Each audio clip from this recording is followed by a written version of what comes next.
दोस्तों ये वीडियो बहुत ही ज़्यादा इंटरेस्टिंग साथ ही साथ इन्फॉर्मेटिव भी है क्योंकि ये वीडियो एक संगम है स्टॉक मार्केट इन्वेस्टिंग के साथ ही साथ क्रिप्टो में फ्यूचर्स ट्रेडिंग करने का। क्योंकि हम में से बहुत कम लोगों को पता है कि क्रिप्टो में फ्यूचर्स में भी ट्रेडिंग की जा सकती है। यहाँ पर हम स्टॉक मार्केट के बारे में जानेंगे साथ में हमारा फोकस रहेगा कि क्या हमारे FIIs हमारे स्टॉक मार्केट में दिलचस्पी वापस दिखाएंगे, कब तक वो वापस आ सकते हैं। कुछ सर्टेन स्टॉक्स के एग्जाम्पल्स हम देखेंगे जिनमें कि पिछले कुछ क्वार्टर्स में हमारे FIIs वापस आते हुए दिखाई दिए हैं। तो वीडियो को यहाँ पे पूरा देखिएगा ताकि आपसे कोई पॉइंट मिस ना हो जाए। नमस्कार दोस्तों, मैं उमेश त्रिपाठी आपका स्वागत करता हूँ स्टॉक फॉर रिटेल और क्रिप्टो करेंसी से जुड़ी एक नई जानकारी के साथ। तो हम में से कई लोगों को पता है कि सितंबर अक्टूबर के महीने से हमारे जो FIIs हैं वो एक तरह से भारतीय शेयर बाजार को छोड़ते हुए दूसरे शेयर बाजार की तरफ रुख करते हुए दिखाई दे रहे हैं, खासतौर पे जब हमारा स्टॉक मार्केट एक ऑल टाइम हाई पे था। अब यहाँ पे ऐसे में सवाल आता है कि क्या FIIs फिर से वापस आएंगे, कब आएंगे और हमारे स्टॉक मार्केट की दिशा और दशा क्या होगी। तो उसको समझने के लिए हमें FIIs के आंकड़ों पर नजर डालना होगा और पिछले 4-5 साल के आंकड़ों पर भी नज़र डालना होगा। ये देखना होगा कि क्या ऐसा पहली बार हो रहा है कि सितंबर अक्टूबर के टाइम फ्रेम के बाद लगातार 3-4 महीनों तक FIIs लिटरली हर दिन स्टॉक्स बेच रहे हैं। क्या ये कंटिन्यू रहने वाला है? तो यहाँ पर आप ध्यान दीजिए तो आप देख सकते हैं कि ये जो महीना है जनवरी का महीना, 29 जनवरी 2025 को यहाँ पे करीब 2500 करोड़ रुपए के आसपास नेट सेलिंग हुई है FIIs के द्वारा। टोटल 81,000 करोड़ रुपए के आसपास की नेट सेलिंग हो चुकी है जनवरी के महीने में। सितंबर के महीने से लगातार ये सेल करते हुए दिखाई दे रहे हैं और कोई भी एक ऐसा दिन नहीं रहा है 1-2 दिन को छोड़ के जिसमें कि कंटिन्यूसली इन्होंने बाई किया हो। वहीं पे अगर हमारे DIIs को ध्यान दें तो DIIs उन्हें कड़ी टक्कर देते हुए दिखाई दे रहे हैं। हर दिन वो बाई करते हुए दिखाई दे रहे हैं। हर दिन हमारे स्टॉक मार्केट को संभालने की कोशिश की जा रही है DIIs के द्वारा, लेकिन कब तक ये जानना हमारे लिए बहुत ही दिलचस्प होगा। अब यहाँ पे 82,193 करोड़ रुपए के आसपास नेट बाइंग की है, जिसकी वजह से मार्केट में गिरावट के बावजूद बहुत बड़ी गिरावट नहीं देखने को मिली है। ठीक है, अब थोड़ा सा हम पीछे चलते हैं और देखते हैं कि बाकी महीनों में क्या हुआ। अब देखिए अक्टूबर में FIIs और DIIs ने नेट बाइंग की थी, लेकिन उसके बाद से अक्टूबर, नवंबर, दिसंबर, जनवरी 4 महीने लगातार FIIs सेल करते हुए यहाँ पे दिखाई दे रहे हैं। अब यहाँ पे एक इंटरेस्टिंग पॉइंट हम देख लेते हैं। पिछले कुछ महीनों पे देखें तो ऐसा नहीं कि हमारे जो FIIs हैं हमेशा से स्टॉक मार्केट में हमारे इन्वेस्टमेंट करते ही रहे। सितंबर 2023 में देखिए नेट सेलिंग की थी इन्होंने, अगस्त 2023 में नेट सेलिंग की थी। यहाँ पे आप देखिए तो अप्रैल 2023 में यहाँ पे बाइंग की थी, मार्च में बाइंग की थी, लेकिन उसके पहले सेलिंग की थी। अगर हम 2022 में चले जाएँ तो कई सारे ऐसे महीने थे जिसमें कंटिन्यूसली सेलिंग की थी। 2021 में देखें तो कुछ महीनों में बाइंग की थी, कुछ महीनों में सेलिंग की थी। हमारे DIIs भी सेलिंग करते हुए दिखाई दिए थे 2020 के मंथ्स में। तो 2020 तो एक समय ऐसा था जहाँ पे हर कोई पैनिक सेलिंग कर रहा था। उसके पहले अगर हम जाएं यहाँ पे 2019 में देखें तो कई सारे महीने ऐसे थे जिसमें कि FIIs सेलिंग करते हुए दिखाई दिए थे। तो यहाँ से क्लियर हमें एक अंदाज़ा ये लग रहा है कि FIIs ऐसा नहीं कि पहली बार लगातार 3-4 महीने से सेलिंग कर रहे हैं, वो सेलिंग करते रहते हैं। उनका काम है, मार्केट में आते हैं और मार्केट में पैसा बनाते हुए वो वापस चले जाते हैं, फिर से आते हैं जब उनको अपॉर्चुनिटी दिखती है। तो ये बात हमें समझनी है और ये बात समझते हुए हमें ये देखना है कि क्या जो रीसेंट गिरावट हुई है निफ्टी 50 में करीब 12 से 14% के बीच में, उसको देखते हुए हमें एक पोर्टफोलियो क्रिएट करना चाहिए या नहीं। ठीक है, स्टॉक मार्केट में इन्वेस्टमेंट के साथ ही साथ जब से क्रिप्टो करेंसी ने पिकअप किया है, खास तौर पे बिटकॉइन ऑल टाइम हाई पे जब से चल रहा है, तब से कई लोग ये सोच रहे हैं कि क्यों ना थोड़ा सा पैसा इन्वेस्ट किया जाए क्रिप्टो में। ऐसे में सबसे बड़ा और इम्पॉर्टेंट सवाल लोगों का ये है कि किस तरह का प्लेटफॉर्म होना चाहिए। देखिए, प्लेटफॉर्म हमारे पास ऐसा होना चाहिए जो कि ना सिर्फ हमारे क्रिप्टो में किए गए इन्वेस्टमेंट्स को सिक्योर्ड फॉर्म में रख सके, बल्कि हमें एक ऐसा प्लेटफॉर्म प्रोवाइड कर सके जहां पे हम एक स्मूथ और इंट्यूटिव वे में इन्वेस्टमेंट या ट्रेडिंग कर सकें। हमने रिसेंटली वजीरेक्स का एग्जांपल देखा जहां पे वजीरेक्स की पूरी प्लेटफॉर्म ही हैक हो गई। ऐसे में बहुत सारे इन्वेस्टर्स का पैसा जो भी उन्होंने इन्वेस्टमेंट कर रखा था वो एक तरह से फंसा हुआ है। तो ऐसे में हमारे पास एक सेफ एंड सिक्योर्ड प्लेटफॉर्म होना चाहिए। यहाँ पे CoinDCX एक ऐसा ही एक्सचेंज है जो कि आपको एक सिक्योर्ड प्लेटफॉर्म प्रोवाइड करता है। ये इंडिया का क्रिप्टो कोच, यहाँ पे आप ध्यान दीजिए तो आप देख सकते हैं कि 1.6 करोड़ से भी ज़्यादा इन्वेस्टर्स एंड ट्रेडर्स ट्रस्ट करते हैं इस पर्टिकुलर प्लेटफॉर्म पर। ठीक है, तो CoinDCX पर आपको बहुत सारे फीचर्स मिलते हैं। यहाँ पर आप कॉइन्स में ट्रेडिंग कर सकते हैं, इन्वेस्टमेंट भी कर सकते हैं, साथ ही साथ यहाँ पे फ्यूचर ट्रेडिंग्स का भी ऑप्शन है। आप यहाँ पे ध्यान दीजिए तो आप देख सकते हैं कि ये जो पर्टिकुलर फ्यूचर्स ऑप्शन है इसमें आपको अप टू 100x तक लेवरेज मिलता है। आप यहाँ पे ध्यान दीजिए, ये जो बिटकॉइन है करंटली $1,05,000 के आसपास ट्रेड करता हुआ दिखाई दे रहा है। अब यहाँ पे ध्यान देंगे तो आप देख सकते हैं कि आपको करंटली जो 10x का यहाँ पे लेवरेज दिखा रहा है इसको हम बढ़ा भी सकते हैं, इसको हम कम भी कर सकते हैं based on our risk taking capabilities.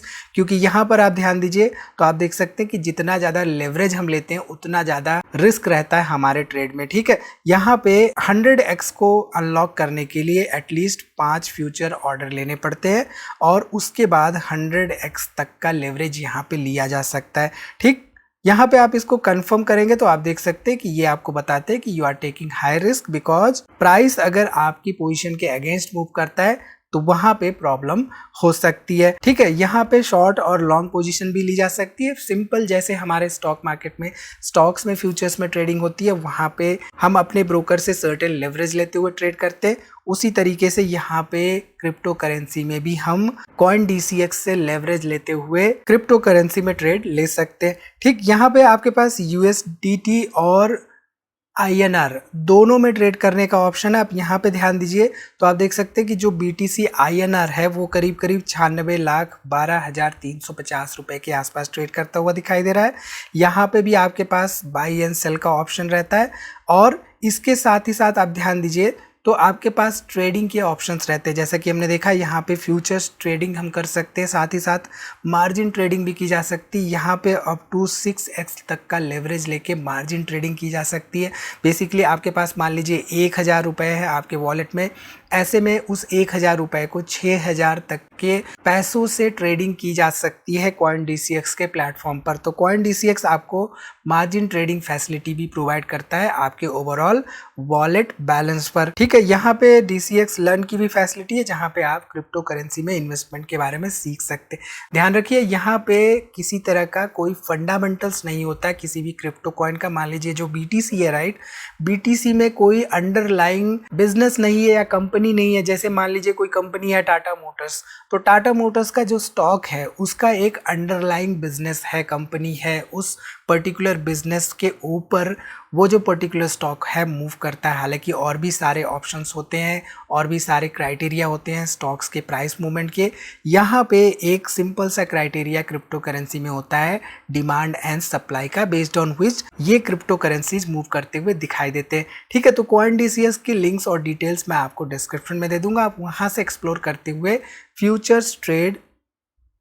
Futures में ट्रेड करने का डिसाइड कर सकते हैं क्रिप्टो करेंसी में। ठीक, चलिए यहाँ पे करंटली बात कर लेते हैं कि हमारा जो स्टॉक मार्केट है वो किस सिचुएशन पे चलता हुआ दिखाई दे रहा है। तो अगर मैं यहाँ पे हाई एंड लो मार्क कर लूँ, यहाँ पे आप ध्यान दीजिए तो हाई करीब 26,264 के आसपास है, 22,801 के आसपास अगर मैं मान लूँ कि मेरा निफ्टी गया था रिसेंट लो पर, और कैलकुलेटर ओपन कर लूँ और देखूँ कि यहाँ पर कितना नीचे गया था रिसेंट हाई से हमारा मार्केट, तो आप ध्यान दीजिए 26,264 माइनस यहाँ पे 26,267 ले लिया मैंने, 22,801 ले लेते हैं। तो 22,801 यहाँ पे कर दिया, 3,466 पॉइंट्स के आसपास निफ्टी हमारा गिरा था रिसेंट हाई से। तो इसी को अगर हम कैलकुलेट करें कि कितना परसेंट था, तो यहाँ पे 100 से मल्टीप्लाई करने पर 13.19% के आसपास गिरावट थी। 15% के आसपास तक की गिरावट एक स्टॉक मार्केट करेक्शन मानी जाती है और हेल्दी मार्केट मूवमेंट के लिए वो बहुत ही फेवरेबल होता है। तो ऐसे में हम कह सकते हैं कि जो करेक्शन वाली गिरावट थी वो हो सकता है कि ऑलमोस्ट हो चुकी हो। बजट के बाद हमें यहाँ से एक अच्छा रिवर्जन देखने को मिल सकता है। हालांकि ये मिल सकता है अगर कोई इंस्टेंशिएटिंग फैक्टर्स आते हैं तो स्टॉक मार्केट में गिरावट की भी एक्सपेक्टेशन हमें करनी चाहिए। गिरावट की एक्सपेक्टेशन हम करके चलते हैं तो वहाँ पे हम रिस्क मैनेजमेंट के साथ कैश भी रखे हुए रहते हैं। कैश इज किंग, ये हमेशा हमें पता रहना चाहिए और हमेशा हमारे पास कैश रहना चाहिए ताकि मार्केट में फर्दर गिरावट हो जाए, 2020 की जैसी सिचुएशन आ जाए तो हमारे पास कैश रहे और हम कैश का यूटिलाइजेशन कर सके। ठीक है, चलिए यहाँ पे अब कुछ एग्जांपल्स ले लेते हैं। ये जो पर्टिकुलर कंपनी है LT फूड्स लिमिटेड, अब यहाँ पे किसी तरह का टिप्स नहीं है, बाइंग रिकमेंडेशंस बिल्कुल नहीं है। सिंस यहाँ पे हम FIIs की बात कर रहे हैं कि FIIs हमारे स्टॉक मार्केट में कब वापस आ सकते हैं, तो उसको एक गेज करने के लिए, थोड़ा सा झांक कर देखने के लिए डीप में, ये जो पर्टिकुलर कंपनी आप ध्यान दीजिए तो यहाँ पे FIIs पिछले कुछ क्वार्टर्स में आते हुए वापस दिखाई दे रहे हैं। यहाँ पे एक समय ऐसा था मार्च 2024 में 5.14% के आसपास FIIs हो चुके थे।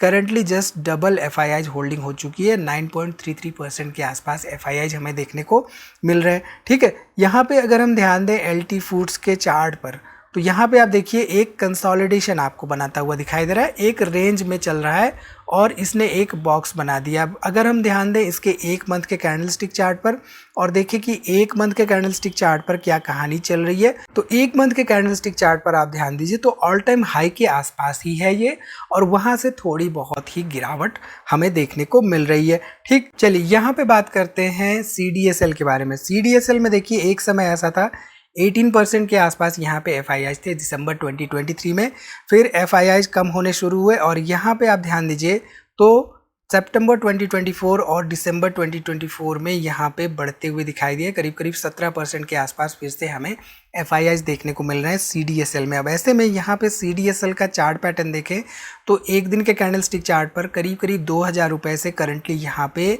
एक गिरावट हमें देखने को मिल रही है, 1287 रुपये के आसपास चलता हुआ दिखाई दे रहा है। एक मंथ के कैंडलस्टिक चार्ट पे देखें तो यहाँ पे देखें तो एक ही महीने में एक बड़ी गिरावट हमें देखने को मिल रही है। यहाँ पे भी एक गिरावट हुई थी लेकिन वो कई महीनों में हुई थी, ये जो बड़ी गिरावट है एक ही महीने में आपको देखने को मिल रही है। ठीक है, एक और एग्जांपल यहाँ पे लेते हैं। जो पर्टिकुलर कंपनी है ये है पेज इंडस्ट्रीज लिमिटेड। यहाँ पे आप ध्यान दीजिए तो एक समय 25% के आसपास यहाँ पे हुआ करते थे लेकिन उसके बाद कम होने शुरू हुए। यहाँ पे देखें तो अब फिर से 22-23% के आसपास FIIs देखने को मिल रहे हैं। तो ऐसा नहीं कि FIIs सेलिंग कर रहे हैं स्टॉक मार्केट में, कुछ FIIs ऐसे हैं जो कि कुछ सर्टेन कंपनियों में अपनी स्टेक होल्डिंग बढ़ाते हुए दिखाई दे रहे हैं।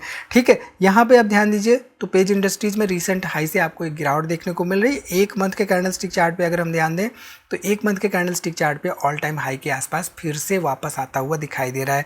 ठीक, यहाँ पे जेनटेक की अगर हम बात करें तो जेनटेक आप देखिए FIIs धीरे धीरे इसमें बढ़ते हुए दिखाई दिए थे। एक समय ऐसा था यहाँ पे करीब करीब 4.84% के आसपास थे लेकिन फिर कम हुए। अब यहाँ पे आप ध्यान दीजिए तो ऑलमोस्ट डबल हो चुके हैं, 8.29% के आसपास दिसंबर 2024 में हमें ये शेयर होल्डिंग देखने को मिल रही है जेनटेक में। यहाँ पे जेनटेक में अगर हम देखें टेक्निकल्स तो एक दिन के कैंडलस्टिक चार्ट पे यहाँ पे बड़ी गिरावट देखने को मिल रही है। वहीं पे अगर हम इसको कर दें एक मंथ के कैंडलस्टिक चार्ट पर तो यहाँ पे एक मंथ के कैंडलस्टिक चार्ट पर आपको बड़ी गिरावट देखने को मिल रही है। तो बेसिकली FIIs क्या करते हैं, FIIs को पता होता है कि कंपनी का बिजनेस क्या है, कंपनी के बिजनेस की वजह से आने वाले समय में क्या अपॉर्चुनिटीज़ हो सकती है, उससे ज़्यादा कंपनी के टेक्निकल्स पर वो देखते हैं और देखते हुए वहाँ से अगर अपॉर्चुनिटी होती है तो वो एंट्री लेते हैं और उनका एक टारगेट होता है सर्टेन, उस टारगेट के बाद वो धीरे धीरे निकलने की कोशिश करते हैं। हमारे जैसे ये नहीं कि भैया खरीद लिया और 5, 10, 15, 20 सालों के लिए नहीं बेच रहे हैं। हालांकि कुछ FIIs होते हैं जो कि लॉन्ग टर्म के लिए भी सोचते हैं, बट जनरली होता क्या है कि FIIs आते हैं कुछ ड्यूरेशन के लिए, वो फंड्स डालते हैं, फंड्स डालने के बाद कुछ समय का इंतजार करते हैं और उसके बाद वहां से एक सर्टेन पॉइंट पे जाके वो बेचते हैं। ठीक है, तो ये साइकोलॉजी हमें FIIs की समझनी होगी। जस्ट बिकॉज कि हम देख रहे हैं कि पिछले 3-4 महीनों से FIIs सेल कर रहे हैं डजंट मीन कि हमारा मार्केट गिर ही जाएगा। मार्केट हमेशा ऐसे चलता है और उसमें गिरावटें होती रहती हैं, उसमें गिरावटें होती रहती। तो हो सकता है ये जो 12-14% की गिरावट हुई है, ये गिरावट नीचे वाली गिरावट हो, यहाँ पे एक लो बन चुका हो, इसके बाद हमें रिवर्जन देखने को मिल सकता है। बस इतनी सी बात हमें समझ के चलनी है, ठीक है। चलिए यहाँ पे एक और एग्जांपल देख लेते हैं। ये जो पर्टिकुलर एग्जांपल है यूनो मिंडा का, यहाँ पे आप ध्यान दीजिए तो 9-10% के आसपास हुआ करते थे FIIs, फिर 6.5% तक यहाँ पे पहुँच गए थे सितंबर 2023 में, और उसके बाद देखिए फिर से 10% के आसपास हमें FIIs देखने को मिल रहे हैं दिसंबर 2024 में। अब यहाँ पे टेक्निकल्स देखें तो आप देखिए एक दिन के कैंडलस्टिक चार्ट पे काफ़ी लंबे समय से कंसोलिडेशन चल रहा है, और ये पर्टिकुलर पॉइंट जो है इसके लिए सपोर्ट है। हालांकि यहाँ पे ब्रेकडाउन हमें करता हुआ दिखाई दिया है, लेकिन यहाँ पे कह सकते हैं कि सिंस 1-2 यहाँ पे 3 बार ऐसे टेस्ट हुए हैं, इस तरह के ब्रेकडाउन्स जो है फॉल्स ब्रेकडाउन्स भी हो सकते हैं, ठीक। यहाँ पे अगर हम एक मंथ के कैंडलस्टिक चार्ट की बात करें, देखें एक मंथ की क्या हो रहा है, तो एक मंथ भी आप देख सकते हैं कि यहाँ पे कभी कभी क्या होता है 2-3 महीने की गिरावट होती है, उसके बाद रिवर्जन होता है। तो यहाँ पे हम कह सकते हैं कि 2-3 महीने की जो गिरावट हो रही है वो एक हिस्टोरिकल रिपीटिशन हो सकती है, ठीक है। ये सभी के सभी एग्जांपल्स थे। अगेन किसी तरह के यहाँ पे रिकमेंडेशन नहीं है, सभी को ये बातें समझनी चाहिए, क्योंकि हम एग्जांपल्स नहीं देंगे तो हम सामने वाले को ये बातें नहीं समझा सकेंगे। और जितना ज़्यादा से ज़्यादा हम एग्जांपल्स देंगे, जितना ज़्यादा से ज़्यादा हम एजुकेट करेंगे लोगों को, उतना ज़्यादा से ज़्यादा पार्टिसिपेशन बढ़ेगी मार्केट में। क्योंकि हमने देखा है कि रिसेंटली पिछले 5-6-7 महीनों में क्या हुआ है कि बहुत सारे रेस्ट्रिक्शंस की वजह से बहुत सारे नए लोगों को बहुत सारी इन्फॉर्मेशन नहीं मिल पा रही है, जिसकी वजह से पार्टिसिपेशन में कमी आई है। तो पार्टिसिपेशन के लिए इन्वेस्टर्स को नॉलेज मिलना हम जैसे लोगों के थ्रू बहुत इंपॉर्टेंट है, ताकि हमारा मार्केट फ्लरिश कर सके। तो इस वीडियो में इतना ही। आई थिंक यहाँ पे आपको काफ़ी कुछ सीखने को मिला होगा, ना सिर्फ स्टॉक मार्केट के बारे में बल्कि क्रिप्टो के बारे में भी। वीडियो को लाइक करिए, कोई भी सवाल हो तो आपका कमेंट जरूर करिए, वीडियो को दोस्तों में शेयर करिए ताकि वो भी सीख सके और मार्केट में पार्टिसिपेट कर सके, ताकि हमारा मार्केट बढ़ सके आगे और हम भी आगे बढ़ सके। तो इस वीडियो में इतना ही, मिलते हैं अगली वीडियो में एक नई जानकारी के साथ। तब तक आप अपना बहुत ख्याल रखिए।